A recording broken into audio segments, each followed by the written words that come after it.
Me and the boys enjoyed Arcane, so let's talk about it.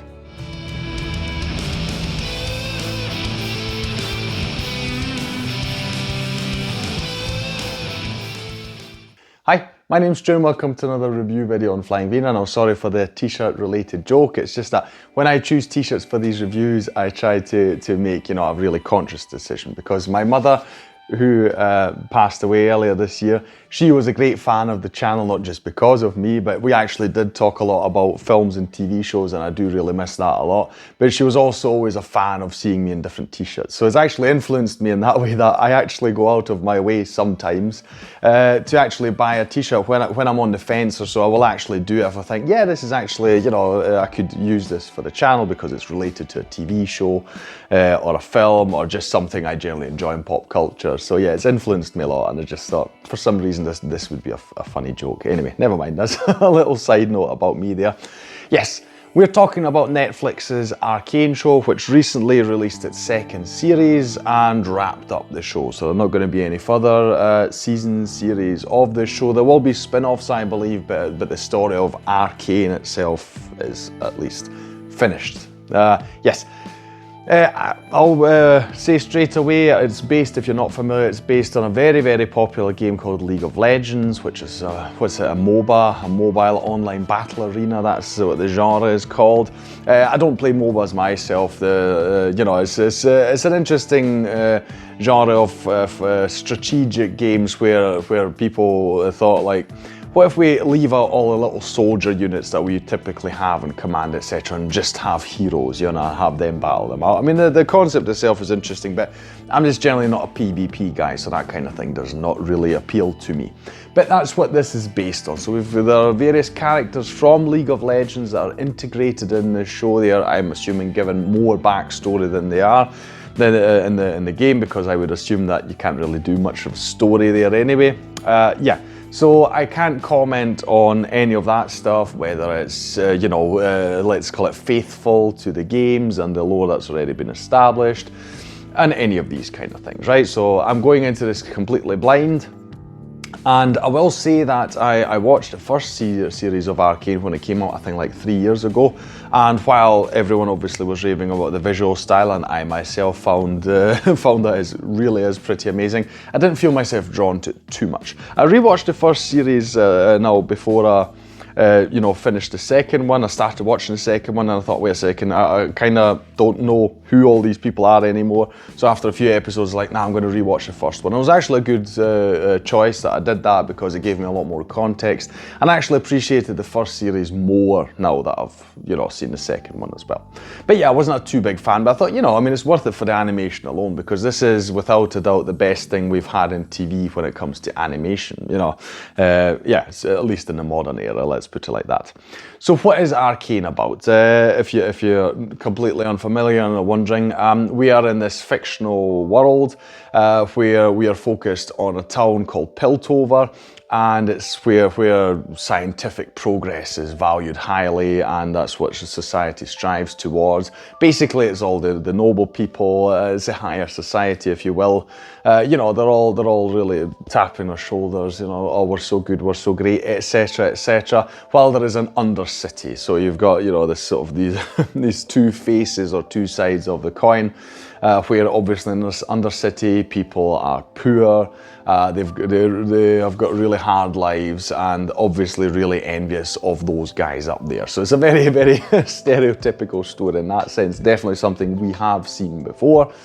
How it ties into this action strategy game is that we have magic powers that are emerging. In the town of Piltover, scientists, they cover what they call hex tech, where they sort of manage to manufacture magic. So they take magic and they somehow are able to use it to power the various machines, to further society, but also obviously to power weapons, right? And in the Undercity, they have this sort of drug-like thing, which they call Shimmer, which also is capable of changing people in a magical way, I'll call it.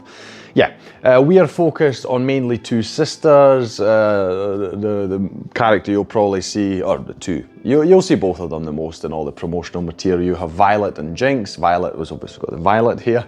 Jinx is the one with blue hair. They're two sisters, and in the first series we see in the first few episodes something happens to separate both of them, right? And obviously, as it's, you know, from that, from the way it's set up, you expect what's going to happen later.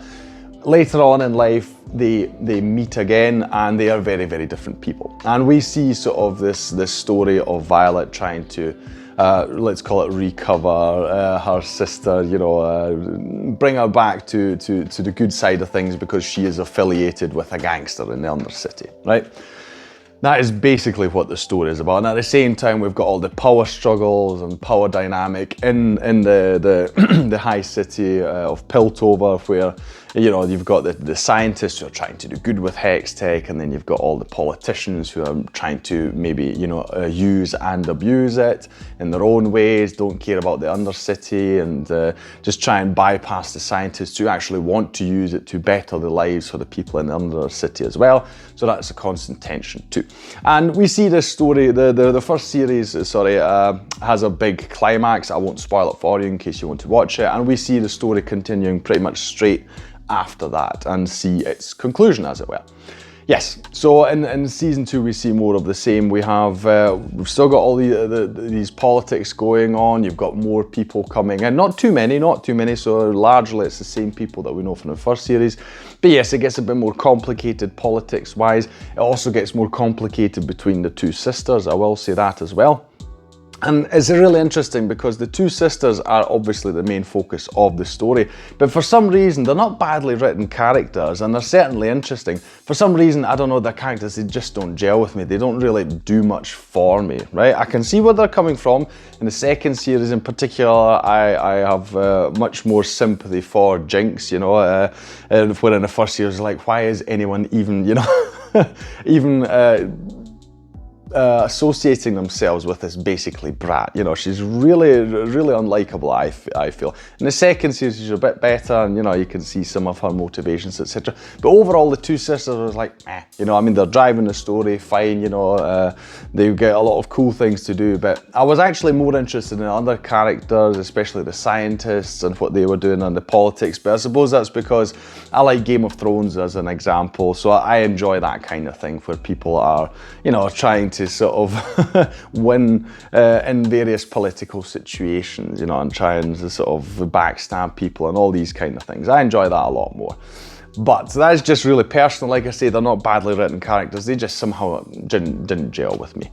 But obviously people talk about the animation a lot, which you really do need to laud. There's not a single shot in the whole 2 seasons that is bad or anything. The quality is actually insane. You know, it's all done so well. You've got colours, and it looks like really like a lovely. The style reminded me a lot of a graphic novel where they're sort of attempting sort of a semi-realistic style. You know, I'm really bad at describing drawing techniques, etc. But that's kind of what it feels like to me. You know, the various graphic novels that are like that.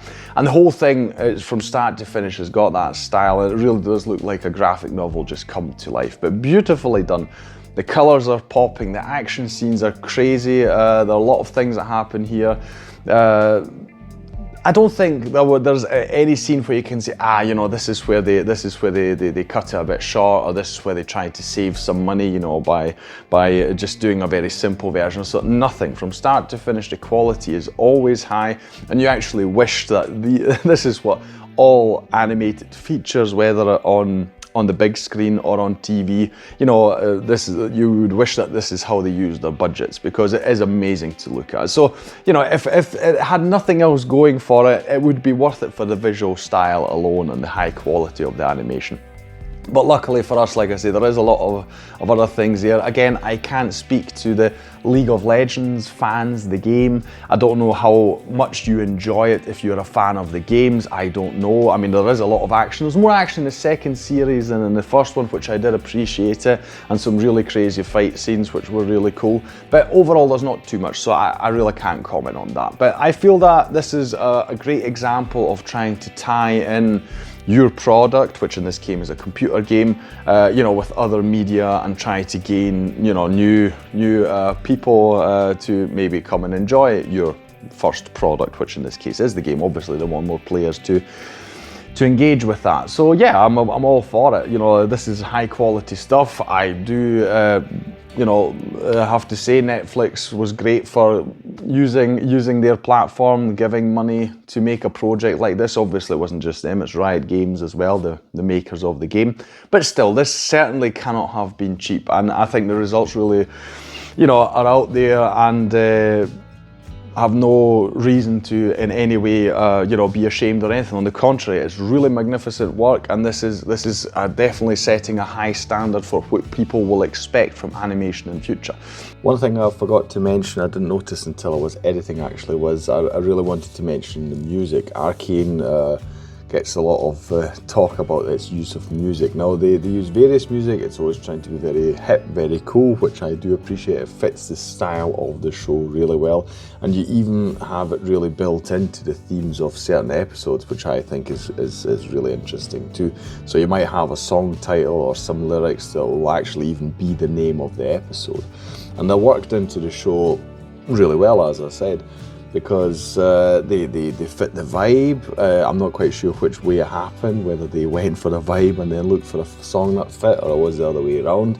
But it does work really well. There are times in the second series, and I've seen this commentary online, and I do agree with it, where they kind of overdo it a bit, where you feel like there's more of an emphasis on the songs than what's actually happening on screen. But despite this, the general use of popular music in this show throughout is done really well. It definitely underlines and supports the TV show. Like I say, it goes over the top sometimes, but generally speaking, it's definitely one of the best cases I have seen for using popular music in, well, media, be it film or TV shows. So yeah. It's not my type of music, really, in that sense, but I can't deny that it fits all the stuff that we're seeing on screen really well. Just wanted to add that. So if you've got Netflix, I definitely recommend it. It's really worth your while. There's a lot in here for various aspects. Like I say, for me it was more the Game of Thrones stuff, but also the cool battle scenes and the animation. But I'm sure you'll find something. If you've maybe got siblings and you had a similar situation in your life, I'm sure you would really enjoy the dynamics between Violet and Jinx. I'm pretty sure of that. But yeah, there's so much more in this, so if you have a chance, check it out. That'll be all from me today. If you enjoyed this video, please like, share and subscribe. It is the best way to support this channel. Leave a comment down below about anything you want to say about Arcane, you know, League of Legends. What is it like for you if you're a fan? You know, did they do it well? Are the characters like you imagine them to be? You know, all these kind of things. If you want to say something about it, put in the comments below. I'll thank you for watching this video, and I'll see you in the next one on Flying Wiener. We'll see if I'll start doing all the Christmassy ones. Yeah, I'm not quite decided yet. We'll see. Maybe there'll be one more week and then I'll start with Christmas films. You'll have to return to the channel to find out. Anyway, I'll thank you for watching this video, and I'll see you in the next one on Flying Wiener. Take care.